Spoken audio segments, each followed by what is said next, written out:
Decía que el domingo pasado tuvimos la primera parte del estudio, el nuevo orden mundial. A lo largo de la historia dijimos el domingo pasado que el mundo ha conocido muchos sistemas, muchas formas de gobierno, dictaduras, monarquías, teocracia, etc. Pero el nuevo orden mundial, el nuevo gobierno mundial va a ser completamente diferente, aunque tendrá de todo un poco. Será un sistema distinto. En los próximos años, las leyes, el comercio, la política, la economía, todo va a cambiar. Estamos a punto de ver cambios que durante milenios no se han producido, pero el mundo va a experimentar unos cambios tremendos. Y tenemos que saber cómo estar preparados y cómo reaccionar y comportarnos ante estos cambios.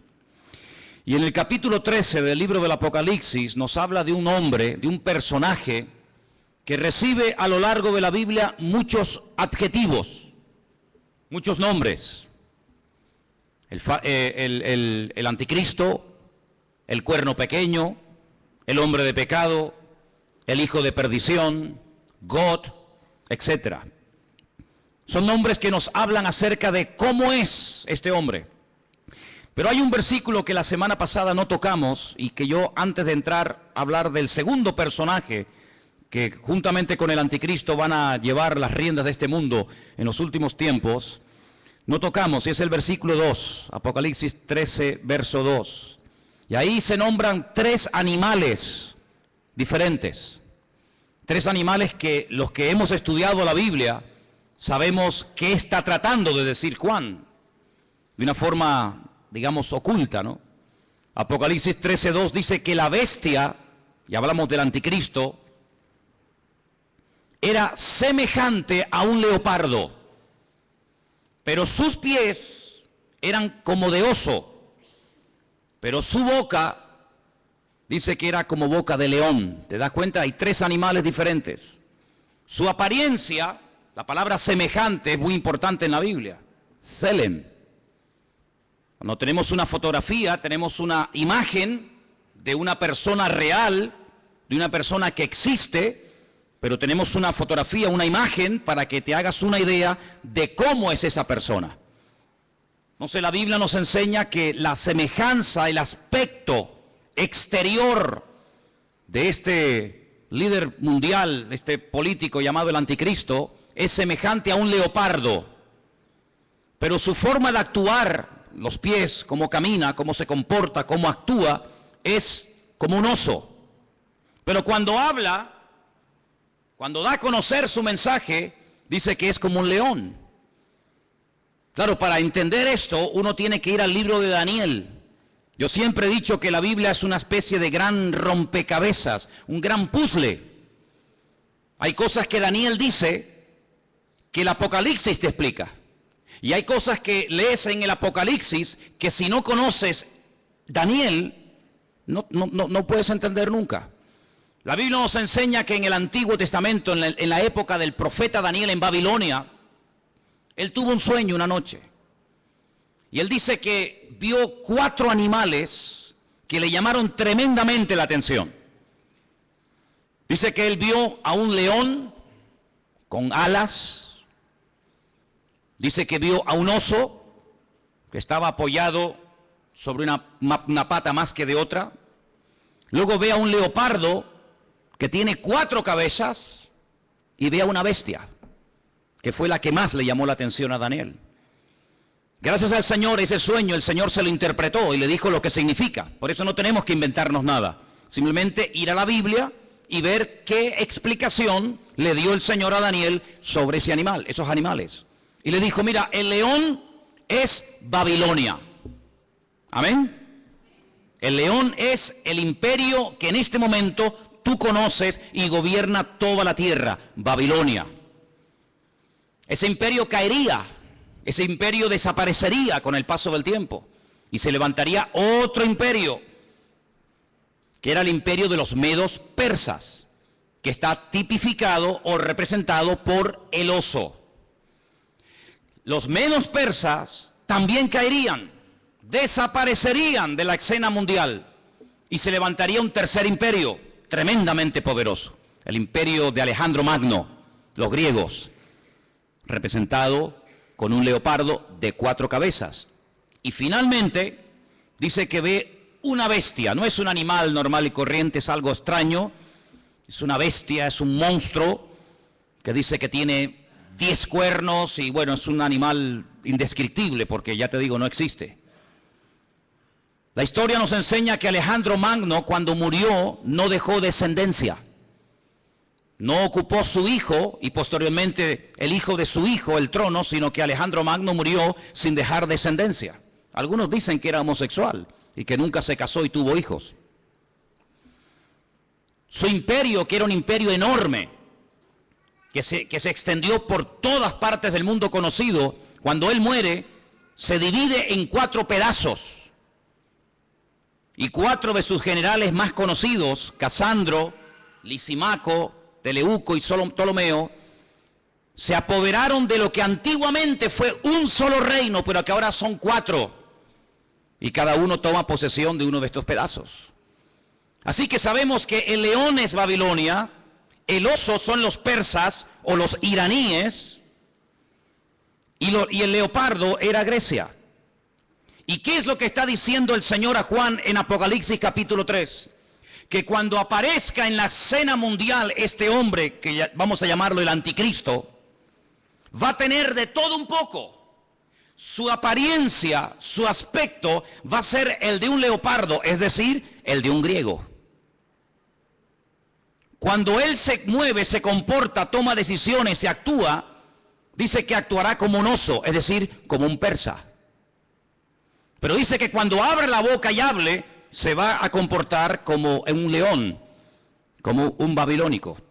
Claro, hay que ir a la historia y analizar y estudiar cómo eran esos pueblos. Porque aunque eran todos imperios terribles y paganos y idólatras y despiadados, hay características de unos que otros no tienen. Por ejemplo, los griegos le dieron mucha importancia al aspecto físico, al hedonismo, al vivir bien, al pegarte la gran vida. Pero cuidado, no eran ateos. Los griegos no eran ateos.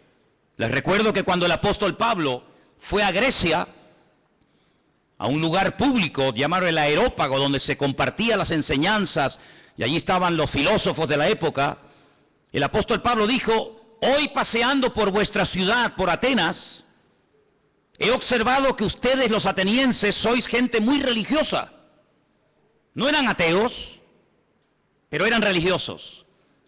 Dice que al apóstol Pablo le llamó la atención que vio un altar donde no había ninguna imagen, pero había una inscripción que decía: al Dios no conocido. Es decir, por si acaso nos hemos olvidado de reverenciar o de adorar a un Dios que no sabemos cómo es, le ponemos una inscripción para que no se sienta ofendido. Luego, una de las características de los griegos era que le daban mucha importancia a la cultura, a la filosofía, a los deportes. Ellos fueron los inventores, los creadores de las Olimpiadas.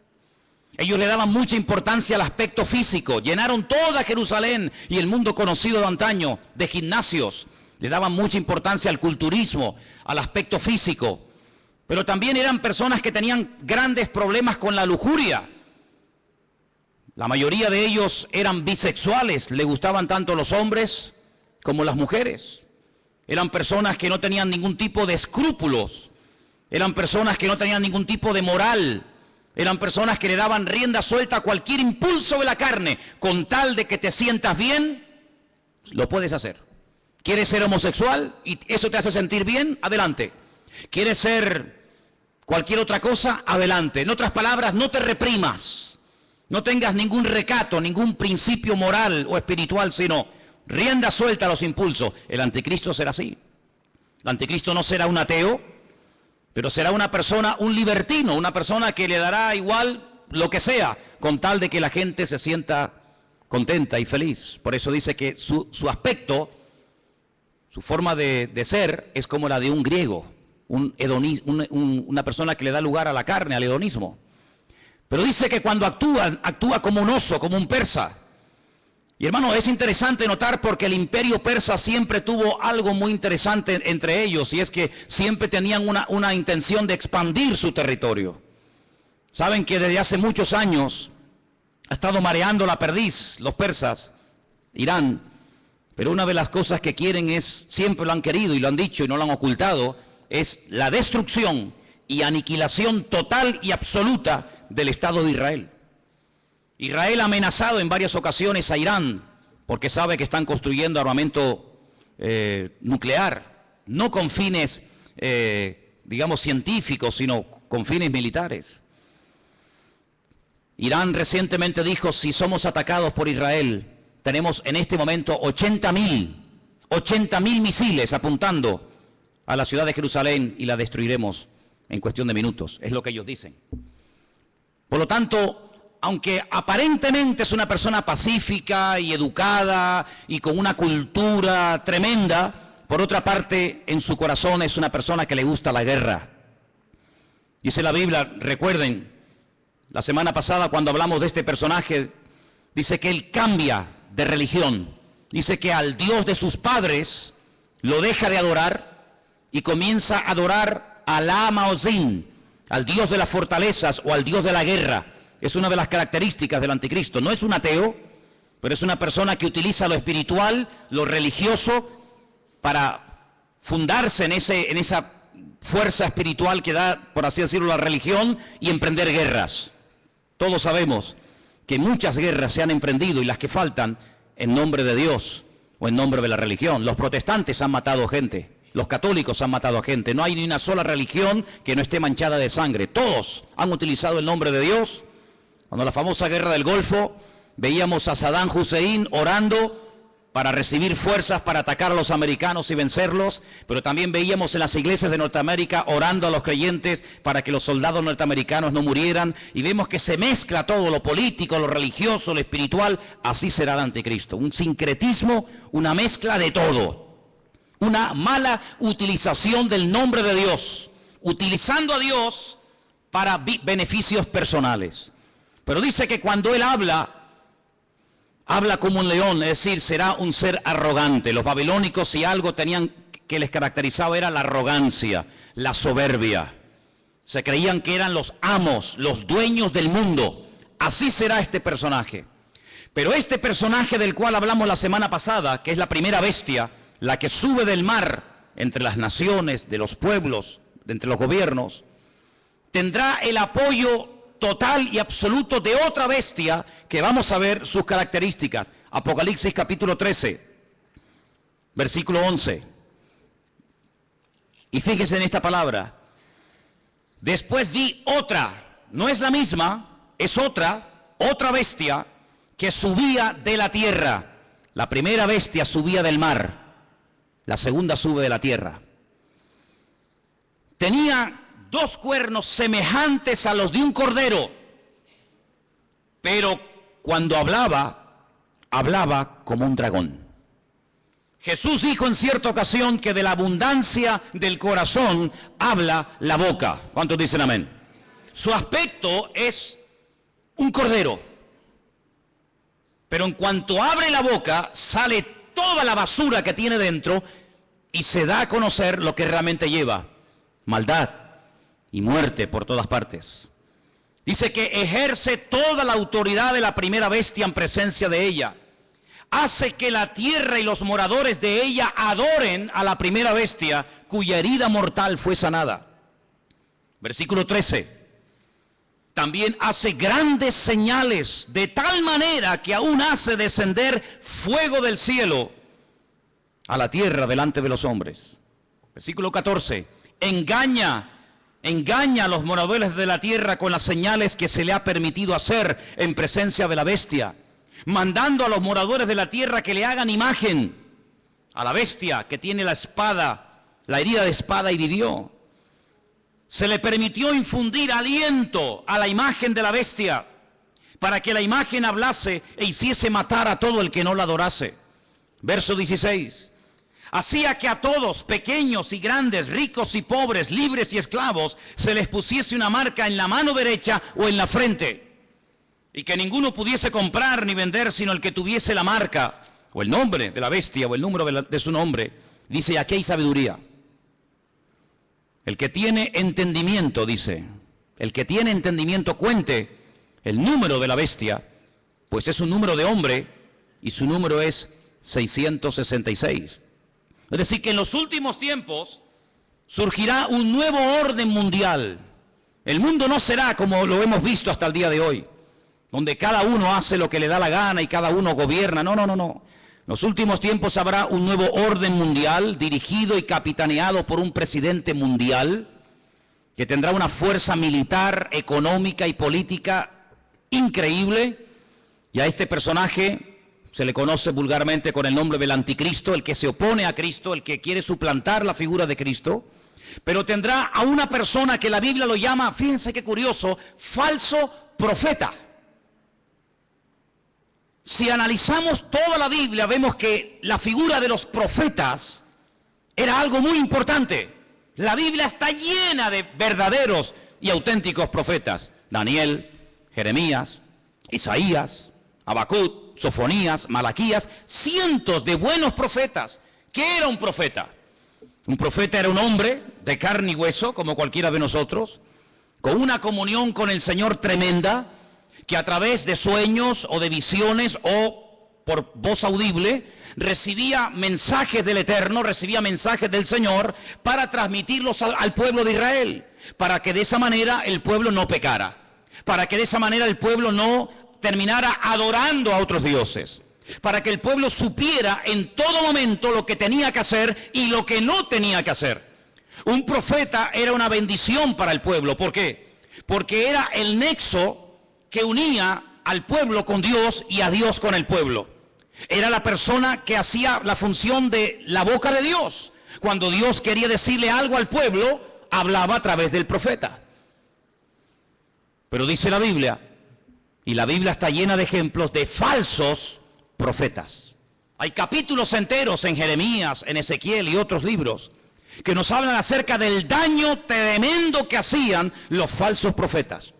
Por ejemplo, la Biblia dice que cuando las tropas del rey Nabucodonosor habían rodeado la ciudad de Jerusalén, había falsos profetas que decían, tranquilos, no pasa nada, no se preocupen, vamos a ganar la guerra.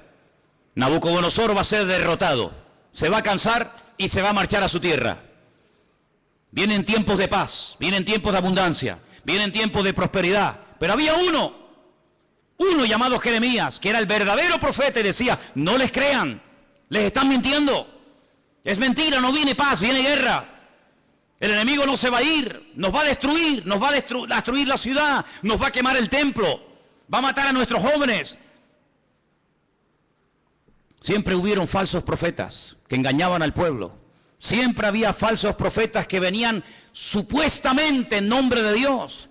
Y la gente, lógicamente, en muchas ocasiones, le hacía más caso y prestaba más atención a los falsos profetas que a los verdaderos profetas. ¿Por qué? Porque el falso profeta decía lo que el pueblo quería oír. El verdadero profeta muchas veces iba en contra de la voluntad del pueblo. Por eso a la mayoría de los profetas los terminaban matando. ¿No dijo el Señor, Jerusalén, Jerusalén, que matas a los profetas y apedreas a los que yo te envío? ¿Cuántas veces quise juntar a mis hijos como la gallina junta sus polluelos y no quisisteis? La ciudad de Jerusalén pasó a la historia como una ciudad que mataba a los profetas. Porque los profetas confrontaban, los profetas hablaban claro, los profetas no eran aplaudidos, eran gente odiada. Era gente que muchas veces tenía que vivir totalmente dependiendo del Señor porque los querían matar, los querían torturar y querían taparles la boca a cualquier precio.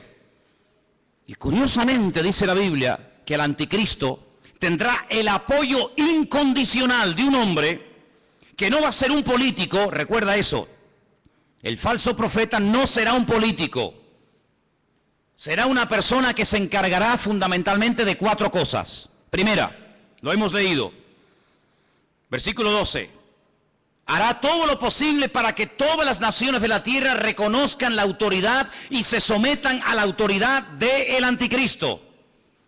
Es decir, no atrae la gente hacia sí mismo, sino que atrae la gente hacia el anticristo. Es decir, será el relaciones públicas del anticristo, el que le hará la publicidad, la propaganda, el que irá por los platós de televisión, por las emisoras de radio, el que dará todo tipo de ruedas de prensa y de respuestas a las naciones, presentando a este hombre como la alternativa real y genuina que el mundo necesita.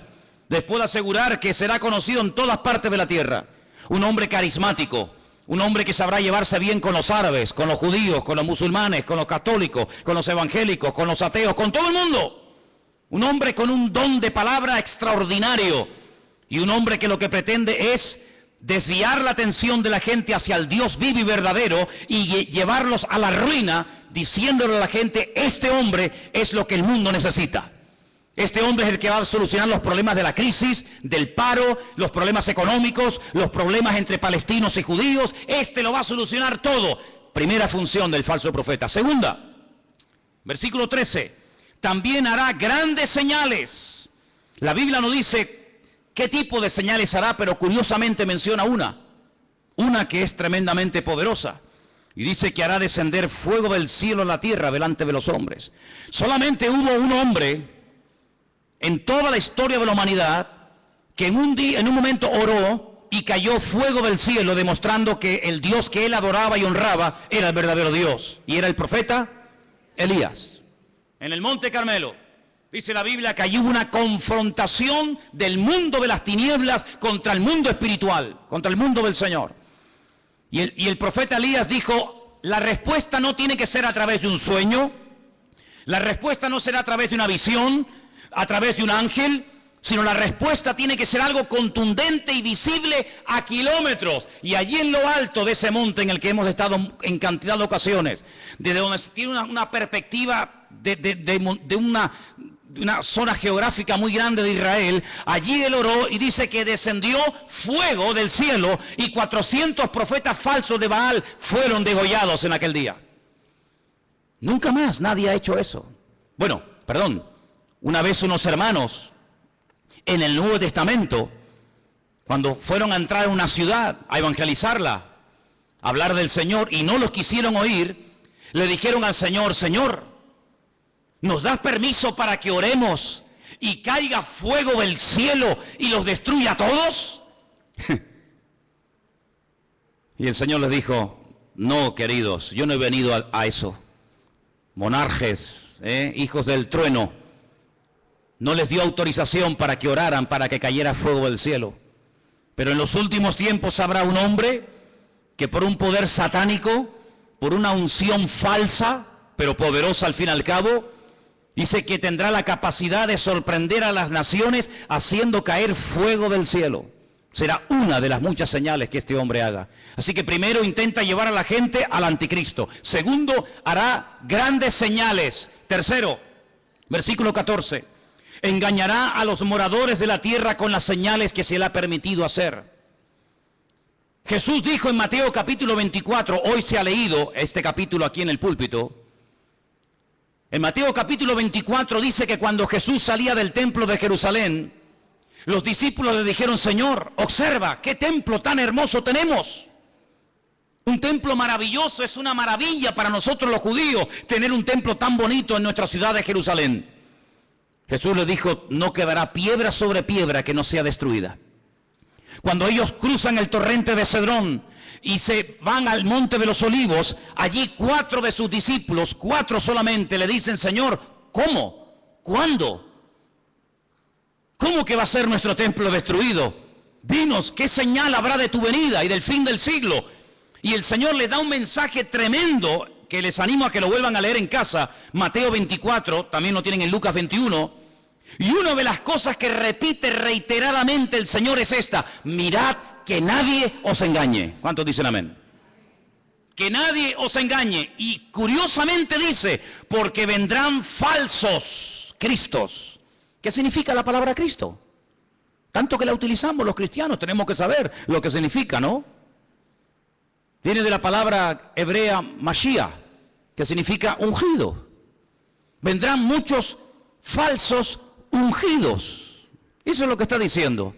No solamente personas que dirán: que yo soy el Mesías, sino vendrán vividores, farsantes, Personas que utilizando el púlpito de las congregaciones, personas que utilizando medios de comunicación como la radio, la televisión, etcétera, engañarán a muchísimas personas utilizando tal vez la manipulación, utilizando tal vez los problemas físicos, emocionales o espirituales de la gente. Dice, y a muchos engañarán.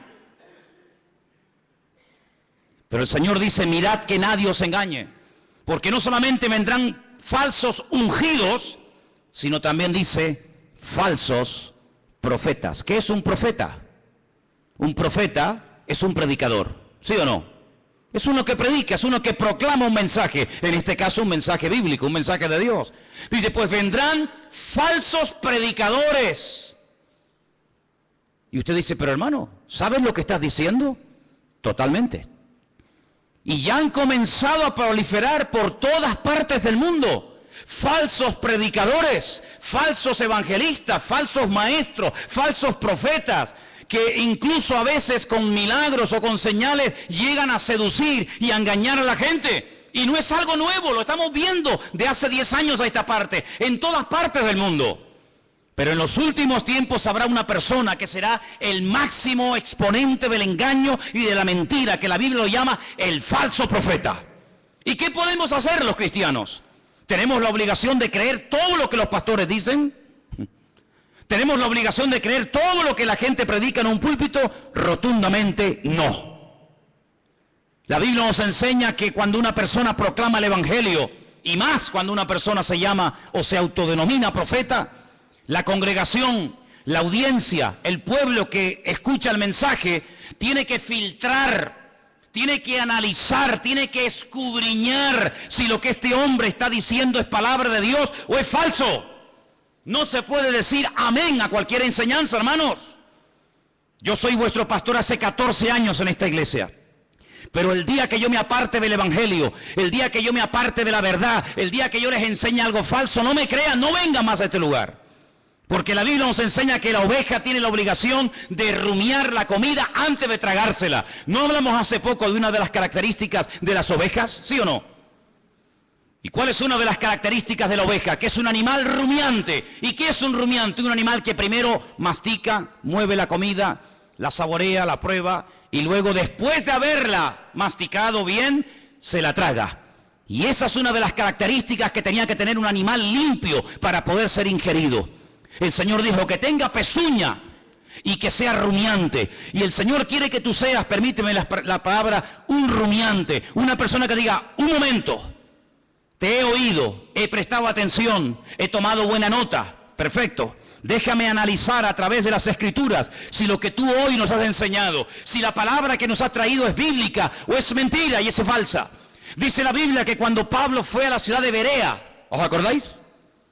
Dice que los judíos de la ciudad de Berea escucharon a Pablo durante varias semanas, durante varios días de reposo en la sinagoga, compartir la palabra. Pero dice que eran gente más noble que los de Tesalónica.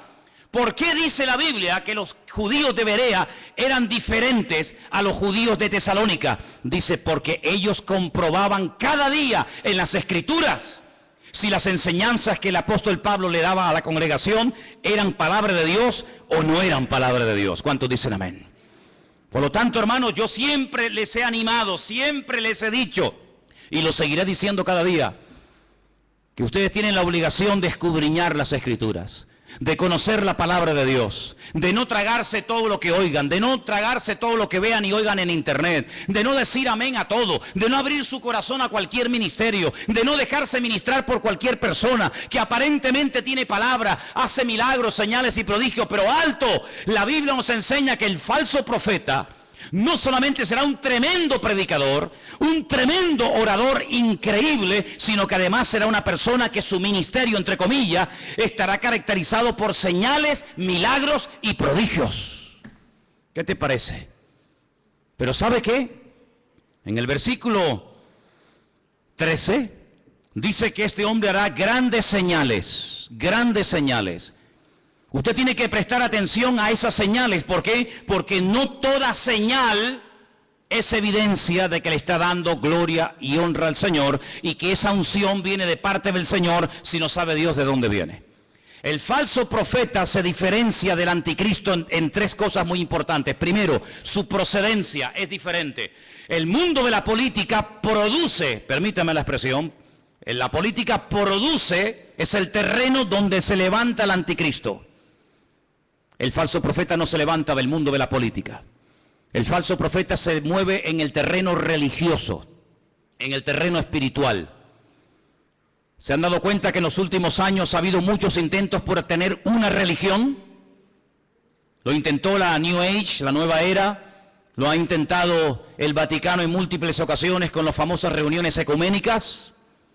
Los Bahá'í ya propusieron hace muchos años haber una religión mundial, porque fíjense qué curioso, este continente en el que vivimos, el continente europeo, en 2 ocasiones se ha enfrentado a muerte un país contra otro. ¿Sí o no?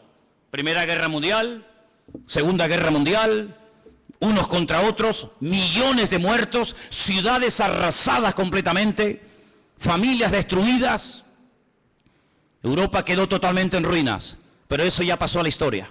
Antes los que se peleaban, ahora son amigos, ahora comen juntos, ahora hacen negocios juntos. Ahora se venden los productos unos a otros. Luego ya no estamos en un tiempo de guerra en Europa. Estamos, entre comillas, en un tiempo de paz. Ya no nos peleamos unos contra otros, ¿ve? Porque en una guerra todos pierden. Ahora nos unimos en una unidad política y económica y donde tenemos todos en común una misma moneda. ¿Sí o no? Usted puede viajar por Europa, por muchos países, y no tiene que cambiar en un país la moneda, en otro la otra, sino que con una misma moneda se puede mover. Ya no hay fronteras. ¿Se acuerdan cuando viajábamos por Europa? Ya no hay fronteras. Puedes pasar de un país a otro prácticamente ya, a cualquier hora puedes pasar de un país a otro. Pero falta una unidad. Sí, hay una unidad militar, hay una unidad política, hay una unidad económica, pero no hay una unidad espiritual. El anticristo, a través del falso profeta, una de las cosas que tratará de mover en el mundo es que la gente llegue a la conclusión de que no es bueno que haya tantas religiones, sino que lo mejor es que haya una religión donde todos se sientan a gusto. Ya hace años están tratando de crear el Crislam. El Crislam, quieren unir el Islam con el cristianismo. En muchas congregaciones evangélicas, ya la palabra Jehová o la palabra Yahvé o la palabra el Eterno o la palabra Dios ha desaparecido. Ya hay una nueva versión circulando de la Biblia en muchas iglesias evangélicas del mundo donde aparece la palabra Alá. En el principio creó Alá los cielos y la tierra. Alá lo que estamos diciendo. En otras palabras, para llevarnos bien, quitemos la palabra Dios, pongamos la palabra Alá. Hay muchas Biblias donde han quitado la palabra sangre. Es increíble cómo puede haber instituciones evangélicas que han quitado la palabra sangre de la Biblia, porque es una palabra que no es una palabra que choca o es una palabra muy fuerte. Amados hermanos, vienen tiempos de cambios como ustedes no se pueden ni imaginar. Vienen tiempos en los que no solamente lo económico cambiará de una forma tremenda, sino lo espiritual cambiará de una forma que ustedes no se pueden ni imaginar. Ahora quiero leerles un versículo que se encuentra en Apocalipsis 16:13, donde dice que el falso profeta y el anticristo harán algo que muchas veces no se menciona. Y vamos a leerlo. Apocalipsis 16, versículo 13. Y dice así: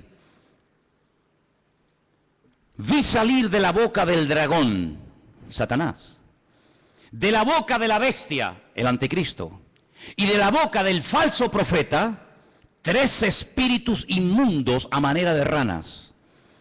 Son espíritus de demonios que hacen señales y van a los reyes de la tierra en todo el mundo para reunirlos a la batalla de aquel gran día del Dios Todopoderoso.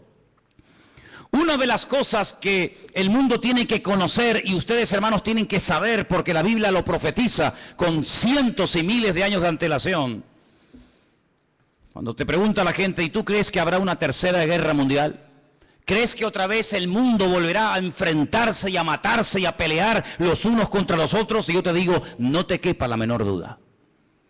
La pregunta no es si se van a pelear, la pregunta es ¿por qué tardan tanto en enfrentarse los unos contra los otros? El mundo se está convirtiendo en un caldo de cultivo donde la violencia y la agresividad será algo normal. Miren los colegios, hermanos. Hay muchos colegios en los Estados Unidos que es un peligro, porque cuántos niños, cuántas docenas de jóvenes han entrado armados a un colegio y han asesinado a cantidad de compañeros. Amados hermanos, la violencia va a ser una de las características de los últimos tiempos. Habrá violencia en la sociedad, violencia en el tráfico, violencia en las iglesias, violencia en los parlamentos, violencia por todas partes. El Señor Jesucristo dijo que Él vendría, pero antes de que Él viniera, los tiempos en los cuales viviríamos serían como los días de Noé. Y cuando uno observa la generación en la que le tocó vivir a Noé, no era una sociedad pacífica.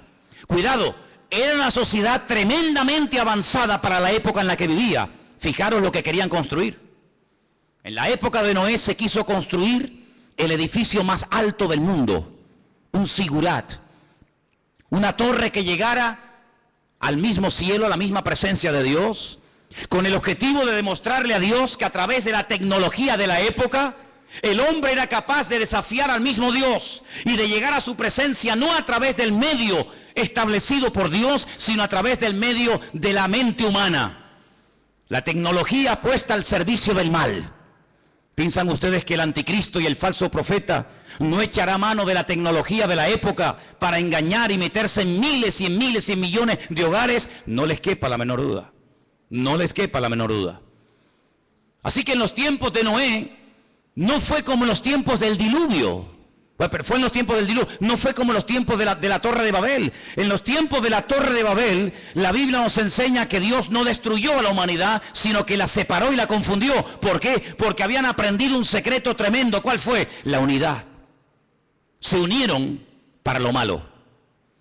Sin embargo, en el tiempo del diluvio, se mataban los unos a los otros. El anticristo sabe perfectamente que la unidad tiene un poder tremendo. Por eso él lo que intenta es unir religiones, unir filosofías, unir diferentes estilos de vida para llevar a este mundo a la ruina y a la destrucción total. Una de las cosas que el hombre ha intentado y lo está consiguiendo desde los tiempos de la Edad Media es desterrar la palabra Dios, la palabra Biblia del vocabulario del ser humano. Hoy en día se oye hablar muy poco de Dios, muy poco de Biblia. ¿Por qué? Porque los hombres a lo largo de la historia han intentado destruirse los unos a los otros. Pero el objetivo final del diablo es destruir a Dios, quitar a Dios del vocabulario de la gente. ¿Y qué es lo que hace el falso profeta? Levantar al anticristo para que lo adoren a él. Y no es la primera vez que un hombre reclama honra y gloria para sí mismo. No es la primera vez que un César, que un faraón o que cualquier persona ha intentado levantarse más alto que Dios y matar y asesinar a todas aquellas personas que no lo apoyan y no lo reconocen. Una de las cosas que hará el falso profeta es algo tremendo. Dice que marcará, sellará a la gente. Ahora, esto no es nada nuevo. Si ustedes leen esta noche tranquilamente en casa el capítulo 9 de Ezequiel, recuerden, Ezequiel capítulo 9, ustedes se van a dar cuenta que el Señor, antes de ir a la ciudad de Jerusalén y permitir que las tropas enemigas la destruyeran, Él dijo: ponle una marca a mis hijos en la frente y en la mano, para marcar, hacer una diferencia entre el que cree y en el que no cree, el que es mío y el que no es mío. Y dice la Biblia que marcaban a la gente en las manos. El anticristo, el diablo, que es un imitador de la obra de Dios, lo que intentará es marcar a la gente como si fueran animales.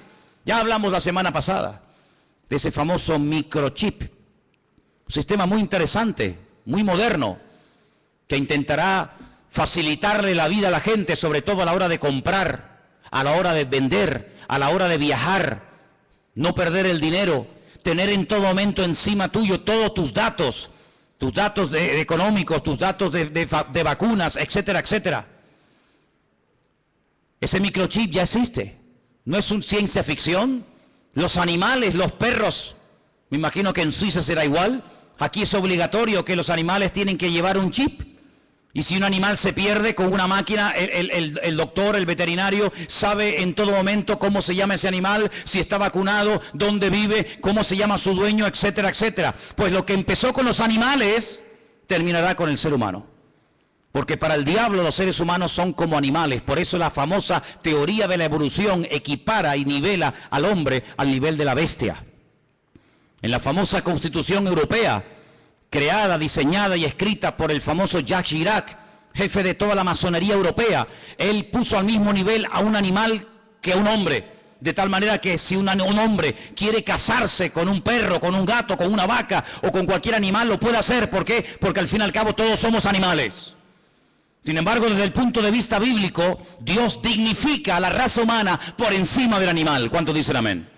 El animal está para servir al hombre, no el hombre para servir a la bestia. Pero en los últimos tiempos Satanás intenta marcar a los hombres como si fueran animales. Y les cierra las posibilidades de poder comprar, de poder vender, de poder buscarse la vida si no te dejas marcar. Pero esa marca, esa especie de microchip indeleble, invisible, que no molesta, que está ahí dentro y ni te enteras que está, también permite en todo momento tener a la población mundial localizada en cualquier parte donde se encuentre. Así de claro. Dice que este microchip está alimentado por una pequeña pila de litio, de tal manera que si la persona en un momento determinado decide quitárselo y lo toca y lo abre, se envenena la sangre por esa sustancia. Pero en todo momento esa persona está localizada y ya en muchos lugares, gente multimillonaria y personas importantes se están poniendo esa especie de marca de microchip interno en su piel. ¿Para qué? Para estar localizados en caso de que sean secuestrados y que en cualquier momento los puedan localizar. Sí, suena como ciencia ficción, ¿verdad? Suena como algo de Steven Spielberg, ¿no? Suena como algo que tú dices, pero esto es una cosa increíble. Vuelvo a hacerles la pregunta que les hice el domingo pasado. ¿Cómo hace 2000 años un hombre llamado Juan, pescador de Galilea, un hombre que no fue a la universidad, ni tuvo en sus manos nunca un ordenador, ni tuvo nunca en sus manos un móvil, ni toda la información que tú y yo podemos tener ahora mismo? ¿Cómo es posible que este hombre nos dé unos datos de la civilización de los últimos tiempos de una forma increíble, hasta el punto que hay momentos en los que él llora escribiendo el libro del Apocalipsis, viendo lo que se avecina y viendo lo que viene? Es el hombre que dice que en los últimos tiempos el famoso río Éufrates se secará para que millones de soldados vengan desde el norte, casi diríamos como que en línea recta, y se den cita en el valle de Jezreel, en la zona de Megiddo, para llevar a cabo la gran batalla, la famosa batalla del Armagedón. Sabemos que en el punto de mira hay un pequeño pueblo que tiene 22.000 kilómetros cuadrados. Un pueblo que ha sido el pueblo más odiado, más perseguido de toda la historia de la humanidad. Y es el pueblo de Israel. Así de claro. Dios decidió que su hijo naciera en una pequeña aldea insignificante de Israel llamada Betlehem, la casa del pan. Belén la conocemos nosotros. Dios decidió que su hijo naciera y viviera en ese pequeño país, que allí predicara, que allí sanara a los enfermos, que allí demostrara lo que era y a lo que vino, que allí lo mataran, que allí resucitara, que allí ascendiera y que allí volverá otra vez por segunda vez, según la palabra de Dios. Y sabemos que los tiempos se acortan. La Biblia dice que los últimos tiempos tendrán que ser acortados, porque si el Señor no acorta los tiempos, la maldad llegará a un nivel, a una envergadura de tal magnitud que dice que nadie podría salvarse aunque quisiera. Por eso, amados hermanos, tenemos que doblar la guardia como iglesia. Tenemos que meternos en las páginas de la Biblia. Tenemos que conocer lo que dice la palabra de Dios acerca de los últimos tiempos. No dejarnos engañar, no dejarnos seducir, no dejarnos atraer por cosas que aparentemente son muy atractivas, muy bonitas y maravillosas, pero que su fin, dice la Biblia, pueden ser caminos de muerte. Analice todo lo que oye. Analice a la luz de la palabra de Dios todo lo que escucha. Porque la palabra de Dios nos enseña que los últimos tiempos serán tiempos de engaños, tiempos de falsas profecías, tiempos de falsos milagros. Ahora bien, la gente está tan necesitada, tan desesperada, que se agarrarán a un clavo ardiendo con tal de salir de su desesperación. Nunca olvidaré cuando una persona enferma me dijo: si yo supiera en este momento que el diablo me puede sanar, le entregaría mi vida a él. Así me lo hizo, así me lo dijo. El diablo va a utilizar los problemas sociales, los problemas físicos, los problemas económicos de las familias. El diablo sabe perfectamente que hay un vacío en la sociedad que nada ni nadie logrará llenar jamás. Puedes tener mucho dinero, puedes viajar por el mundo entero, puedes tener la mejor casa de la tierra, puedes tener y tener y tener. Pero el Señor Jesucristo no solamente te ha creado para que llegues a tener ciertas y determinadas cosas en la vida, sino que el Señor nos ha creado con sus manos para que seamos su pueblo y estemos en plena comunión con Él. ¿Cuántos dicen amén? Por eso, amados hermanos, cuando ustedes escuchen a alguien, cuando ustedes oigan a alguien, cuando ustedes observen a alguien, háganse la siguiente pregunta: ¿a quién está levantando este hombre? ¿A quién intenta glorificar? ¿Hacia quién intenta desviar la atención? ¿Hacia él mismo? ¿O lo que intenta esta persona es levantar en alto el nombre que es sobre todo nombre, el nombre de Jesús, para que la gente adore al Rey de Reyes y al Señor de los Señores? Esa es una de las características de un verdadero hombre de Dios y de un verdadero cristiano y cristiana. Una persona que no intenta llamar la atención sobre sí mismo, sino que emplea su testimonio, su antigua vida, sus malos hábitos, etcétera, etcétera, para que la gente reconozca que el cambio se ha producido, no porque se le ha propuesto, no porque tuvo una fuerza de voluntad increíble, sino porque hubo un Dios todopoderoso que le transformó, que lo cambió y que lo llenó y que hoy le da la gloria a ese Dios. ¿Cuántos dicen amén? Así que, amados hermanos, el falso profeta, qué interesante. Hay iglesias que se llaman, y no tengo nada en contra de ese nombre, pero iglesias que han decidido llamarse Iglesia de la Profecía. Y hay muchísimas personas que les encanta todo lo profético. He ido incluso a algunas reuniones, he ido a algunas convenciones, no muchas, pero alguna vez he escuchado personas que cuando van a un evento, a una conferencia, a un culto especial, lo que te dicen es: he venido aquí porque este hombre o esta hermana o esta mujer tiene profecías y tiene palabras para mí. Y la gente hace cola y espera horas para que vaya una persona y le imponga las manos y algo con voz bajita, la mayoría de las veces le susurre al oído y le diga que va a ser y que va a tener y que va a ser prosperado y que va a ser bendecido. Y la gente agarra esa palabra como si fuera una palabra de Dios, cuando la única palabra de Dios que tenemos es esta que tenemos en nuestras manos. ¿Cuántos dicen amén? Si usted busca palabras, si usted busca consejos, si usted busca algo que le oriente para saber si me caso o no me caso, si me voy o me quedo, si compro o no compro, es la bendita palabra de Dios. Dice el salmista: lámpara es a mis pies tu palabra y lumbrera mi camino. No busques en los hombres lo que solamente en Dios puedes encontrar. Si buscas palabra, métete en tu aposento, dice la Biblia, cierra tu puerta. Y tu Padre que te ve en lo secreto, dice, te recompensará en público.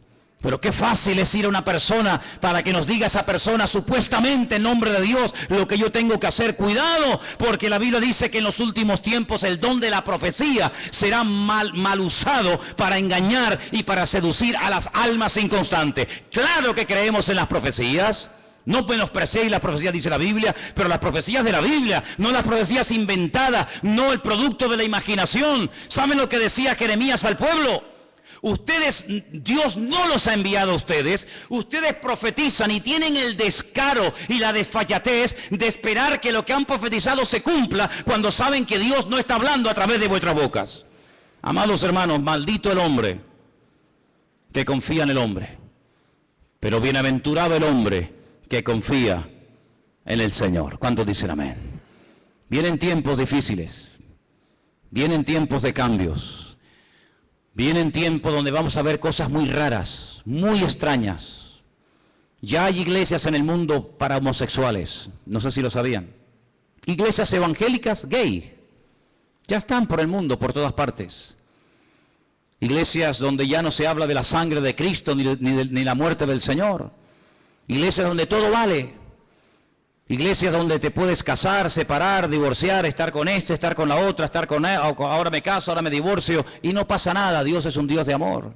Vamos a ver cosas muy extrañas en los últimos tiempos. Pero recuerda algo, Dios es santo. y quiere que tú y yo también seamos santos. Huye de todo lugar donde te lo pongan fácil. Escúchame bien. Huye de todo lugar donde te lo pongan fácil para que no te ofendas. Lo políticamente correcto, sabes que es una expresión que se usa mucho hoy en día, ¿no? Lo políticamente correcto, no lo digas tan duro para que no se ofendan. No lo digas tan contundente para que no... Huye de los lugares donde todo te lo ponen bonito y fácil. El Señor no viene a agradarnos los oídos. Sin confrontación no hay cambio. Y la palabra de Dios viene para sacudirnos y para que le busquemos a Él en espíritu y en verdad. Y si el Señor tiene que sacudirnos en esta tarde y romper esquemas religiosos de nuestra vida, y si tiene que abrirnos nuestros ojos a una realidad que viene, nos guste o no, pues bendito sea el Señor. Pero la iglesia en esta hora tiene que dar la talla. Somos la sal de la tierra, somos la luz del mundo y no podemos en este momento de la historia, hermanos, claudicar, no podemos enfriar, no podemos dar marcha atrás. Estamos, hermanos, oyendo la trompeta del Señor. Dios viene, el Señor viene pronto y quiere que su iglesia se ponga las pilas, que se levante en pie de guerra y le diga al diablo: alto, aquí estamos los hijos de Dios. Aquí todavía hay gente que vive en orden, aquí todavía existe la familia, aquí existe el perdón, aquí existe la misericordia, aquí existe la fe. ¿Por qué? Porque nosotros creemos que lo que Dios prometió en su palabra es la verdad. ¿Cuántos dicen amén? Quiero que cierres tus ojos ahí donde estás. Y recuerda las palabras del Maestro. Mirad que nadie os engañe. Mirad que nadie te engañe. Ni pastores, ni profetas, ni rabinos, ni falsos mesías, que nadie te engañe. Dice la Biblia: conoceréis la verdad, y la verdad os hará libres. Amados hermanos, si quieres ser libre, tienes que conocer la verdad, y la verdad es Jesucristo. Él es el camino, Él es la verdad y Él es la vida. La gente va a ser engañada porque buscan fuera del Señor. Si buscaran en Dios no serían engañados. Si buscaran en la palabra de Dios no serían apaleados ni heridos. El problema es cuando a veces buscamos fuera de Dios otros caminos, otras formas, y te equivocas. Si estás buscando, busca en Dios. Ven a Dios, ven a Él en esta tarde. Ríndele tu corazón. Ríndele tu vida en esta tarde al Señor. Deja que Él aclare tus dudas. Él es el verdadero. Él es el Dios vivo y verdadero y no hay otro. Gracias, Señor Jesús. Recibe toda la gloria y el reconocimiento. Dice la Biblia que el anticristo, una de las cosas que hará es negar que Cristo vino en carne. Negar que Él vino. Y toda persona que niega que Cristo vino es el anticristo, dice el apóstol Juan. Nosotros en esta tarde rechazamos a este espíritu y declaramos en el nombre de Jesús que tú viniste en carne. Y confieso y declaro públicamente que aquel Mesías que se hizo carne era el Mesías verdadero y no hay otro más que Él. Bendito seas.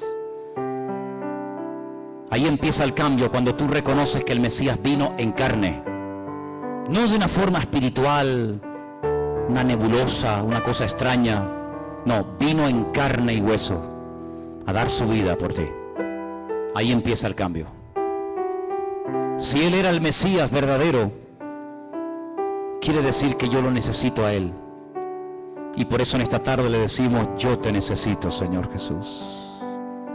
Te necesitamos, Señor, en nuestra vida.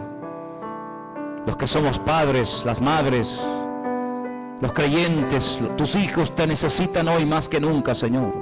En este tiempo de engaño, en este tiempo de tantos cambios y de tanta agresividad, nosotros te decimos: tú eres nuestra paz. Tú eres nuestra calma en medio de la tormenta, Señor Jesús. Recibe la gloria, Dios mío. Recibe la honra, mi Señor. Aleluya. Si en esta tarde entre nosotros hay alguien que nunca le ha entregado su vida al Señor, yo te animo a que lo hagas hoy. Te animo a que ahí donde estás, le diga: Señor, yo me entrego a ti. Yo quiero conocerte, Jesús. Yo no te ofrezco una religión. El Señor no es religión, el Señor es una relación personal. Ahí donde estás, entrégale su vida a Jesús. Pídale perdón a Dios. Dile: perdón, Señor, perdóname. Limpia mis pecados. La iglesia no es un club donde venimos a pasar un domingo entretenidos. La iglesia no es un lugar donde venimos a conocer gente nueva, gente agradable y simpática, no. La iglesia es un hospital donde el alma, Dios la sana. Donde el hombre puede comenzar a cambiar y vivir una vida nueva. La iglesia es un centro de entrenamiento donde nuestros pensamientos, nuestra filosofía de vida cambia. Para vivir según el diseño y el propósito de Dios para mi vida. Donde yo muero y Él vive. Eso es la iglesia. No es un club.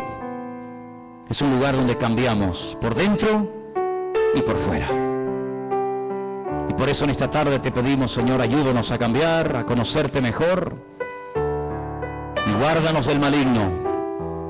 Que no seamos seducidos, ni engañados, ni arrastrados por falsas doctrinas o prácticas o enseñanzas, sino que nunca nos desviemos de tu palabra ni un milímetro, porque tu palabra es el fundamento de nuestra vida.